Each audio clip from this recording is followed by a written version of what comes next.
Peace is more than the absence of worry. It's the creation of safe havens for all. It's the building of security for everyone. It is the forgiveness of self as well as one who would harm you. Let us seek contentment. Let us seek peace. Peace is more than the absence of discordance. It's the intent listening to diverse points of view. It's the intentional speaking of all voices, one at a time. It is the tension within silence that welcomes all thoughts. Let us seek harmony. Let us learn peace. Peace is more than the absence of tension. It is studying the hard lesson of letting go. It is breathing through pain into tranquility. It is forming friendship out of enmity. Let us seek serenity. Let us learn peace. Peace is much more than the absence of war. It's observing the promised truce when anger would say no. It's finding the just compromise when the ego would say, do it my way. It is striving for reconciliation when the heart would say revenge. Let us seek amity for all the earth. Let us learn peace. These opening words, based on some by the Unitarian Universalist Minister Annie Forster, they welcome all those who are gathered here on Zoom this morning to take part in our Sunday service. Welcome to regular members of the congregation, to friends and visitors who are with us today. Special welcome to Brighton Unitarians who are here in numbers. Also welcome to those who might be listening in via the podcast or watching on our YouTube channel later in the week. For anyone who doesn't know me, my name's Jane Blackall and I'm Ministry Coordinator with Kensington Unitarians. If anyone's here for the first time today, especially glad to have you with us. You're really welcome. Hope you find something of what you need in our gathering this morning. Feel free to hang around afterwards for a chat or drop us an email to say hello if you'd like. You might try coming to one of our other activities. We've got lots of small groups that go on during the week. If you're a regular here, thanks for all you do to welcome all who come. Even while we're on Zoom, we've each got a part to play in co-creating this community and this sacred space. As we always say, feel free to do what you need to do to be comfortable this hour. It's lovely to see your faces, but it's fine to keep your camera off. There'll be opportunities to join in, but they are invitations, not obligations. It is fine to lurk. You have our blessing. This morning's service was inspired by a quotation from the lifelong peace and justice activist Dorothy Day. We're going to hear a lot more about her later on in the service, but the quote we're reflecting on is this: people want peace, but not the things that make for peace. People want peace, but not the things that make for peace. Quite challenging words, perhaps, and we're going to spend a fair bit of time reflecting on them this morning together. But before we go any further, I'm going to do what we always do when we gather, and that's to light our chalice. It's a simple ritual that connects us with Unitarians and Unitarian Universalists the world over, and which reminds us of the proudly progressive religious tradition of which this gathering is part.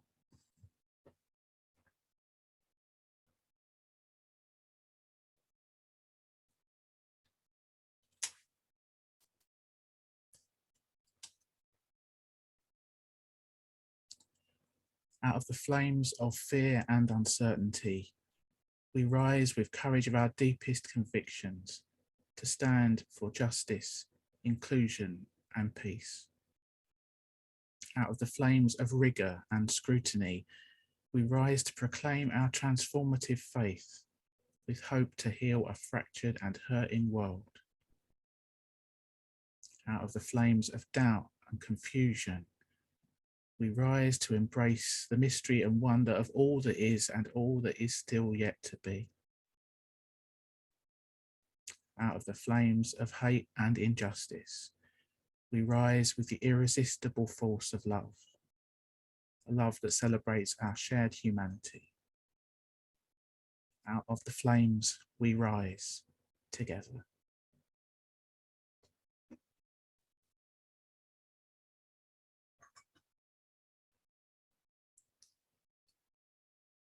Let's take all those joys and concerns we've heard expressed and those that are held silently and take them into a time of prayer and reflection now. You might want to get comfortable, you might want to adjust your position, close your eyes or soften your gaze.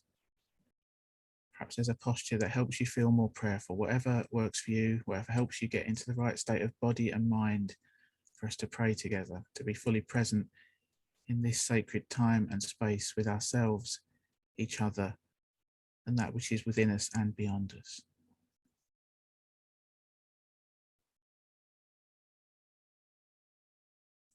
Spirit of life, God of all love, in whom we live and move and have our being. As we turn our attention to the depths of this life, the cosmic mystery and wisdom that abides in all that is, we tune in to your holy presence, the light within and without. Be with us as we allow ourselves to drop into the silence and stillness at the very center of our being.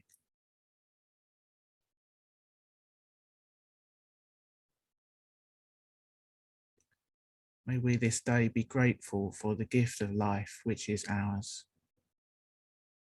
remembering that today and always, the precious life we have and hold is to us a mystery. May we this day be reminded of the responsibilities we carry, not so that we may be intimidated or overwhelmed, but so that we may be true to them, so that we may be faithful in carrying them forward.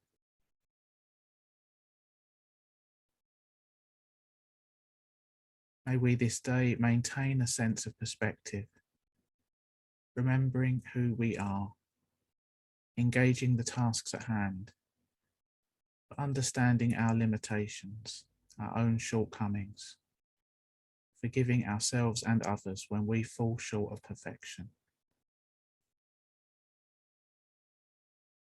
May we this day be inspired, be filled with new breath, filled with new enthusiasm, ready to see fresh opportunities, new perspectives, unnoticed avenues for fruitful action and resolution.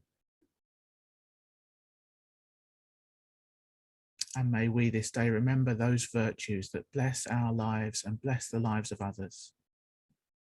The virtues of caring and concern, the virtues of truthfulness and respect, the virtues of charity, good work and patience.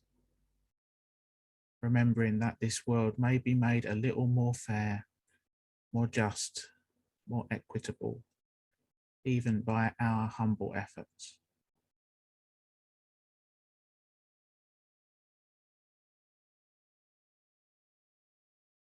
In our company this morning and every time we gather in community, there will be those whose hearts are freshly broken open by all the world's suffering, by loss and grief, rejection or loneliness, disappointment and meaninglessness, by all the horrors and injustices of this world. And we might especially think of Ukraine today. So let us spend a quiet moment or two directing our prayers of loving kindness to where they are most needed.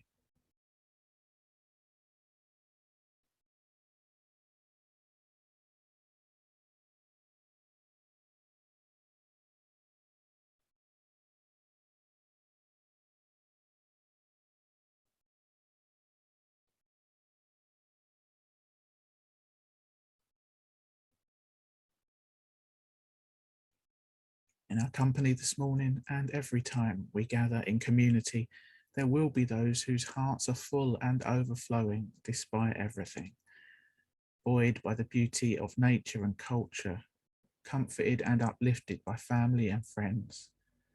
So let us spend another quiet moment directing our prayers of thanks for all that is still good in our lives.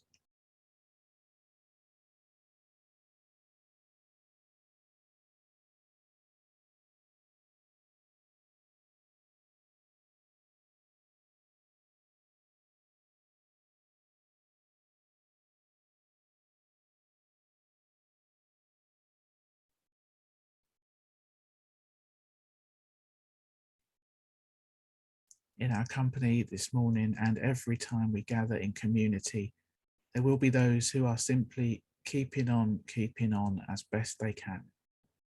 Their hearts a blessed, messy blend of all life's mixed emotions in the midst of it all. So let us spend a quiet moment asking for what we need to face life's ups and downs.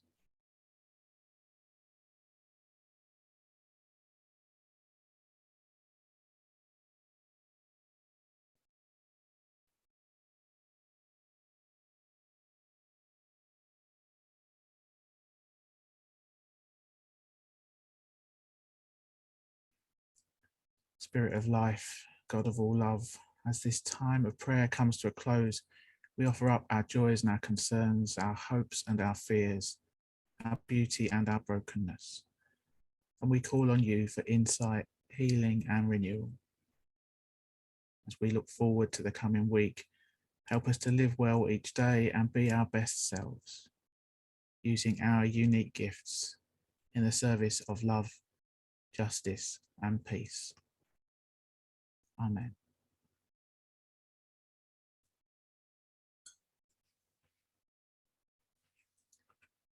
Time for us to sing together. Our first hymn speaks of our human interdependence, the way in which our individual choices can impact others all around the globe for good or ill.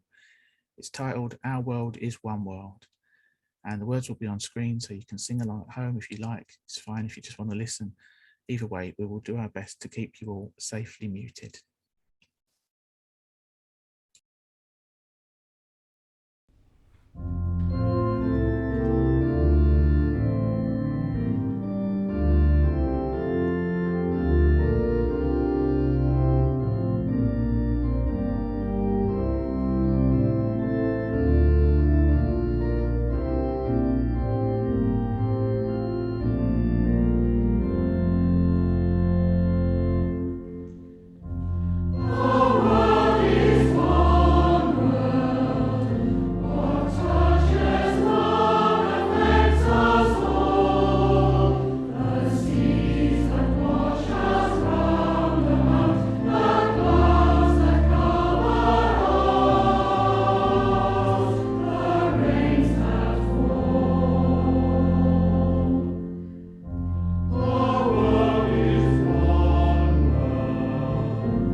So as I mentioned at the start of today's service, it's inspired by this quote from Dorothy Day: "People want peace, but not the things that make for peace."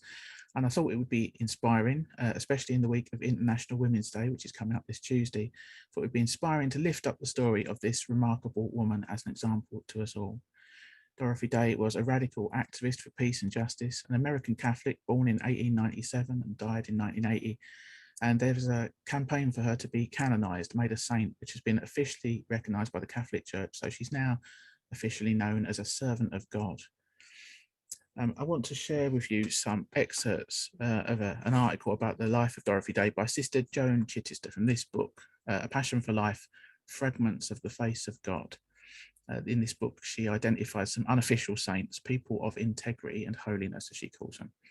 Chittister says, "In their eyes burn the eyes of a God who sees injustice and decries it, sees poverty and condemns it, sees inequality and refuses it, sees wrong and demands it be set right. These are people for whom the law, the capital L, above the law, is first in their lives." And one of these is Dorothy Day. I just wanted to show you a couple of images of her. Let me get that on screen. Seen in youth and in old age. I think sometimes when we think of people who have lived great and admirable lives, we tend to imagine them just as the finished article. And perhaps that makes it harder for us to take note of their example as something that has relevance for our own lives and how we live them. The young woman we see pictured here was already making courageous choices and living with integrity and holiness. And here from that book is the modern icon of Dorothy Day, painted by Robert Lentz, who illustrated this book with lots of other amazing paintings. So the excerpt I'm going to share with you from that book is a bit longer than our usual readings because it's kind of a life story. I reckon it's about 6 minutes worth, so settle in, it is a good tale. Joan Chittister writes, "The thing I've always liked about Dorothy Day is that she was one of the people she dedicated her life to serving. She was not some uptown philanthropist. She was not a nun looking for good work to do. She was not a government bureaucrat distributing money before getting the commuter train to Long Island. She was the real thing. She was an unwed mother, a disillusioned citizen, a poor woman, a disaffected churchgoer, an unemployed observer of the human race. She'd lived in a tenement of which, as a child, she'd been ashamed. She'd worked hard to earn nothing and lived in a cheap, vermin-ridden apartment because she couldn't afford anything else. But for the grace of God, Dorothy Day herself could easily have been the bag lady of the world par excellence. She'd dropped out of everything worth belonging to if what you were about in life is credentials. She'd dropped out of her family. She'd dropped out of college. She'd dropped out of capitalism. She'd dropped out of churches. She'd dropped out of marriage. She'd dropped out of the system. She'd dropped out of a world marked by all the niceties that finishing schools could provide. Dorothy Day lived in a world of her own. She understood life, she said, out of experience. She said, "I see only too clearly how bad people are. It's my own sins that give me such clarity." But if Dorothy Day is a model of anything at all, it is certainly the fact that life is not over till it's over. What Dorothy Day raised out of the ashes of her life is a monument to living. It was her conversion to Catholicism, the church of the poor Christ who came that they may have life and have it more abundantly, the church of the immigrants, the outcasts, the marginalized. This is what gave her the greatest clarity of all. The fact is, as much as she believed in them, all of her various causes ultimately failed her. The rise of a new social order in communism inspired her to hope for a better world, but it did not feed her spirit, and in her time it betrayed its own best ideals. A commitment to the elimination of poverty was important, but ran aground on the survival of the fittest philosophy of capitalism and gave no insight into the way to deal with those poor for whom rugged individualism was not an answer. Social revolution was a worthy aim, but all too often ended in a violence that she had always found suspect. Only when she found the church of the poor did the vision eventually clear for her. And Dorothy Day wrote, "People want peace, but not the things that make for peace." People want peace, but not the things that make for peace. For Dorothy, the things that made for peace were the daily, unstinting, unlimited works of mercy. She listed them in a 1949 article and then made them the centerpiece of her life. She said, "The spiritual works of mercy are to admonish the sinner, to instruct the ignorant, to counsel the doubtful, to comfort the sorrowful, to bear wrongs patiently, to forgive all injuries, and to pray for the living and the dead. The corporal works are to feed the hungry, to give drink to the thirsty, to clothe the naked, to ransom the captive, to harbour the harbourless, to visit the sick, and to bury the dead." It was a clear programme, and she followed it until the day she died. One time she began publishing the Catholic Worker, a penny newspaper to admonish and instruct and counsel and comfort people everywhere who, like her, could not make sense out of a world that called itself Christian but had gone officially mad, grinding people under heel in the name of private enterprise, destroying nations in the name of liberating them, enslaving people in the name of human rights. She organised soup kitchens, she began hospitality houses, she was jailed for her part in a suffragette demonstration and participated in a grueling hunger strike to break the resistance of society to the demands of women. In the end, Dorothy Day was herald to the church, herald to the state, and herald to the poor. And she didn't do it by converting others. She did it by changing her own small corner of the world. She was still going to jail at the age of 75. She was still witnessing to a personal poverty that had confronted the systemic sin of exploitation by living simply so that others can simply live. She was still answering the letters of people who preferred a less public display of belief, a more antiseptic religion. She wrote, "If we're not being persecuted for our beliefs and life, there is something wrong with us." Indeed, everything that people didn't like about her, she ended up being proved right about. The temptation, of course, is to mourn the loss of a leader in a time that cries for leadership. The difference here, however, may be that what Dorothy Day led was a revolution of attitudes and a revolution of personal responsibility. She's the icon of a kind of leader that everyone else, anyone else, can be, not by changing other people, but by changing themselves.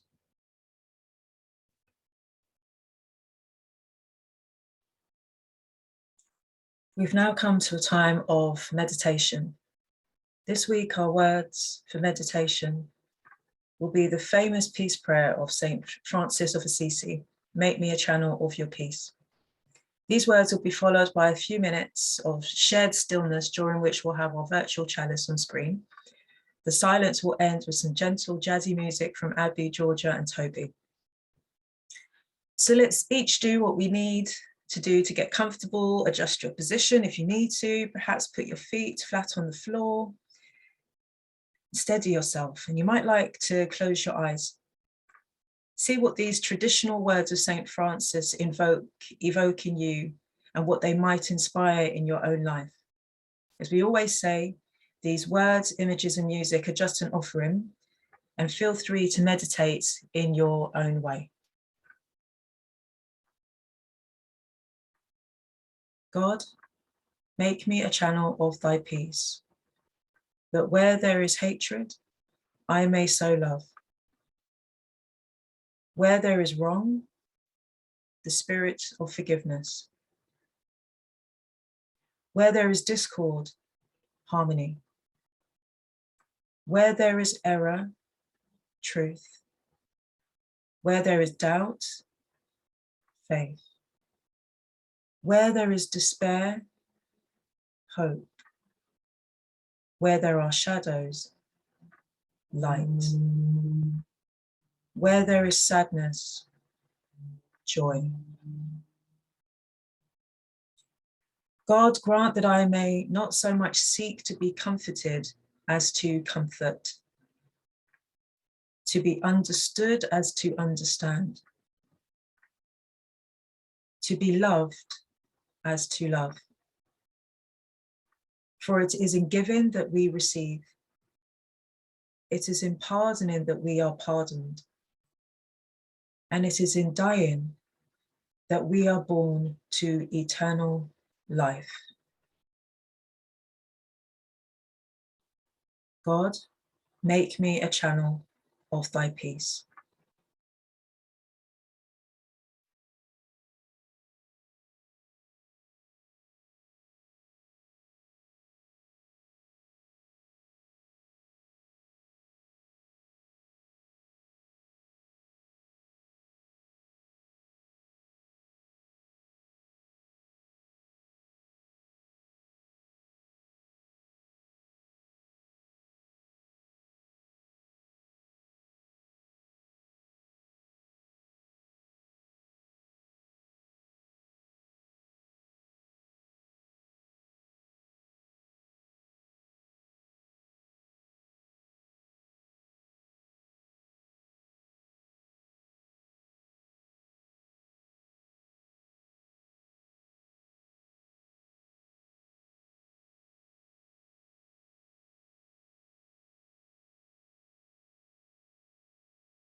People want peace, as Dorothy Day said. So far, so uncontroversial. Surely most of us do indeed long for peace, though in ordinary times, perhaps most of us don't spend that much of our time actively thinking about it. But it seems we're living through fairly extraordinary times right now. The unfolding events in Ukraine and their global ramifications are front and centre in the news and in the minds and hearts of many of us. I was over at the church in Kensington on Friday and I saw that people protesting the invasion had tied hundreds of sunflowers to the barriers outside the Russian embassy. So I was moved to bring some sunflowers to our service today as a sign of solidarity.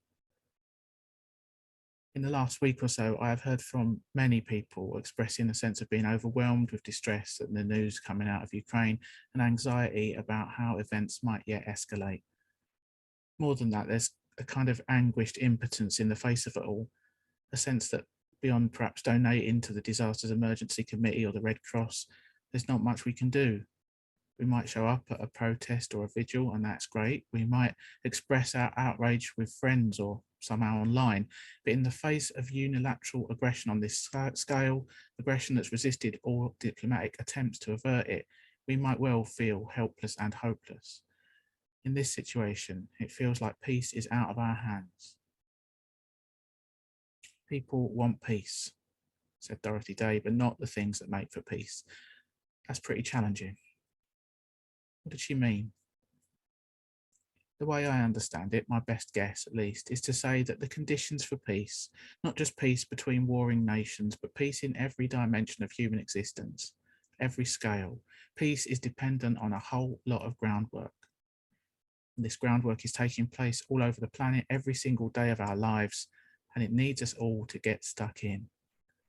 There might not be much that you or I can do to directly influence what's happening in Ukraine today, but there's plenty we could do, just where we are, to play our part and to help nudge the unfolding human story towards greater peace and justice for the sake of future generations.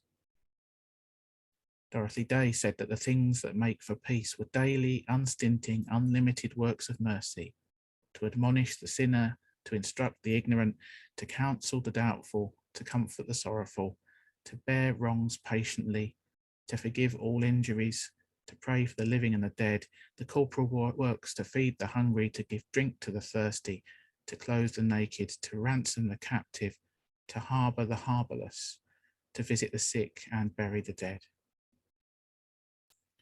Now, the words that Dorothy Day used might not be the language that you or I would naturally use today, but it's a powerful and demanding rule of life that she prescribes for the peacemaker. For her, the groundwork of peace consists of acts of mercy, meeting the needs of the worst off, the poor, the marginalised, the oppressed, and also bold acts of resistance and revolt against the injustices which made the people poor, marginalised, and oppressed in the first place. It might come relatively easy to us to comfort the sorrowful or visit the sick. Perhaps we don't feed the hungry or clothe the naked with our own hands or harbour the harbourless in our own homes, although I do know plenty of Unitarians and others who do engage firsthand in these good works. But I know many of us would support charities who do this vital work on our behalf, at least. Dorothy Day's life is a pretty hardcore example of what it means to truly live as a peacemaker, but still, I guess we'd nod along with her advice so far. But what about admonishing the sinner and instructing the ignorant? These phrases might be a little bit more jarring to modern Unitarian ears, but I'd still argue we should embrace the spirit of them both. We need to attend to our moral compass in all spheres of our lives and in the life of the world we share. And when we discern that things are morally wrong, when people or institutions are behaving unjustly, causing harm to others, whether that's out of malice or ignorance, we need to call them on it. Even if our chances of righting that wrong or changing that behaviour seem slim, there is value in speaking up, testifying to what is right, if only because of the influence we might indirectly exert on others. When we voice that this is not right, it doesn't have to be this way, another world is possible. We really need to name what's going on in front of us as we see it and speak our truth out loud, even if we don't go as far as publishing a newspaper to admonish and instruct in the way that Dorothy Day did. And I'm not just thinking about, I'm not even especially thinking about large-scale geopolitical rights and wrongs here. I'm thinking of all the many little injustices we might witness every day, harmful behaviours we encounter, including ones we might be tempted to just shrug sadly about for a quiet life, rather than risking difficult conversations and confrontations. I'm thinking about scrutinising all the ways we've always done things in society and asking hard questions about what we might need to change, perhaps change pretty radically for the sake of the common good. And doing this at all scales of our lives, in our personal relationships, our communities, our society, truly seeking peace and justice, because we can't truly have one without the other. What power, privilege, or resources might we need to give up or redistribute and share more equitably to make peace a reality for future generations? This is tough stuff. No wonder, as Dorothy Day said, people don't want the things that make for peace. Now, it might not seem entirely obvious how this approach connects with our feelings and concerns about what's going on in Ukraine, say, or many or any of the other relentless horrors that we witness in our world day in and day out. And as laudable as our little actions for peace in our own local community might be, we might feel they don't count for much, given the scale and complexity of what we're up against planet-wide. But just yesterday, a friend of mine shared a quote on this matter, and it was one I found helpful and hopeful, so I want to share it with you today.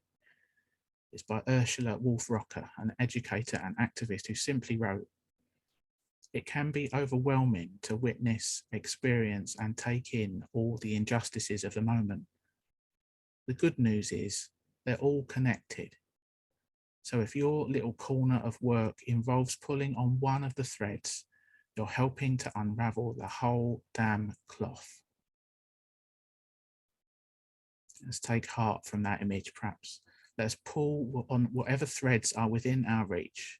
Let's each do our own little bit to unravel the whole damn cloth of injustice and usher in the reign of peace that is our heart's desire. For the whole world needs each and every one of us to play our part as peacemakers in whatever little way we can. So to close, peacemakers, I offer you each a blessing for peace, with these words adapted from some by Maureen Calloran. As we are confronted by upheaval and chaos, may we have the wisdom to believe in peace.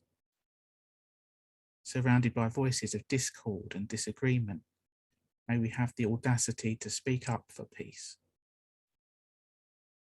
Lured by the seduction of despair and resignation, may we have the courage to maintain a vision of peace.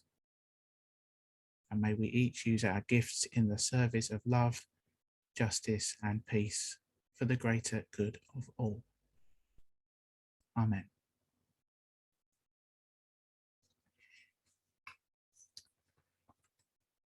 Just time for one more hymn now. Rather stirring, one of my favourites, "We'll Build a Land." It speaks of a world transformed, a realm of love, justice, and peace that we might yet live to see realised. As always, feel free to sing along or just listen as you'd rather.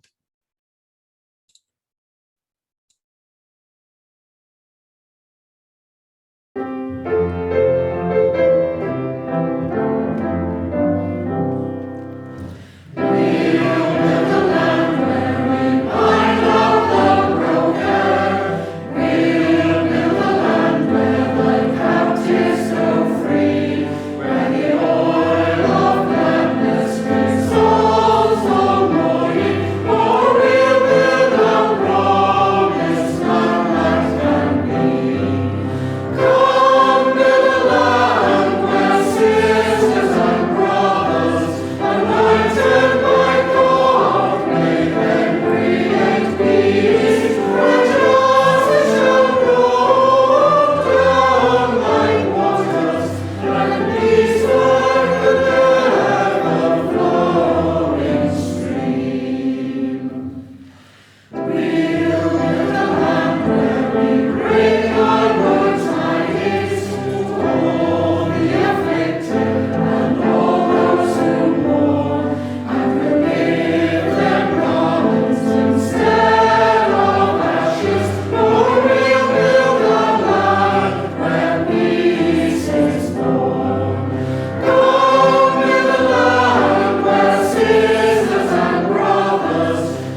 Just a few announcements for you now. Thanks to Abby and Georgia and Toby for our lovely music, to Maria for leading our meditation, and to John for co-hosting today. We're going to have virtual coffee time after the service as usual, so stay and chat if you like. If that's not your thing, as I said, do get in touch via email if you'd like to say hello, or come to some of our other midweek events. And if you can bear to hang around, we'd like to take a group photo after the closing music. Our online programme continues. We're going to have coffee morning as usual at 10:30 on Tuesday. Liz is hosting that this week. There's still got a few spaces available for our heart and soul spiritual gatherings on Sunday and Friday at 7. This week, the theme is meeting.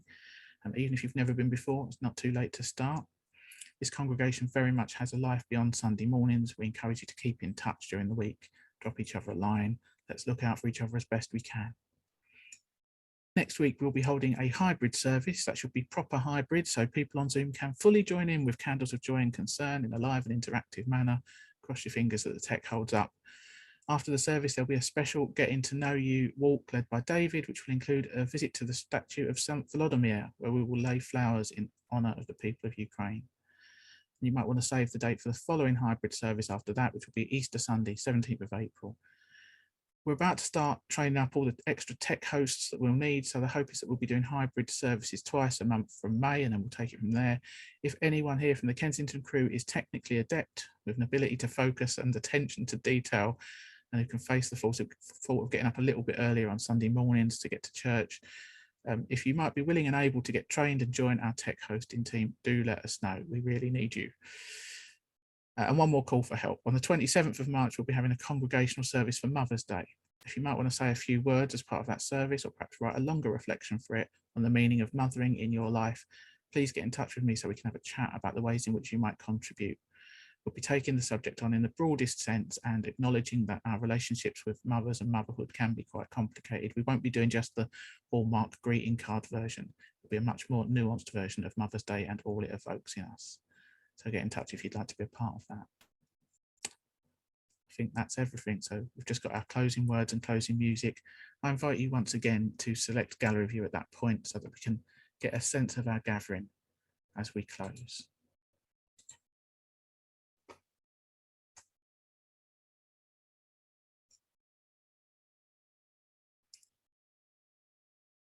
Every week, we gather together to find peace here. Our words and music offer peace with the hope of instilling it in us. So now, take the peace you found here and take it back out into the world with you. Renewed in our faith and inspired to act, let us be the peacemakers the world aches for. And by being peacemakers every day, in the place where we find ourselves, let us find the peace that we long for too. Go in peace. Make peace. Be at peace. Amen.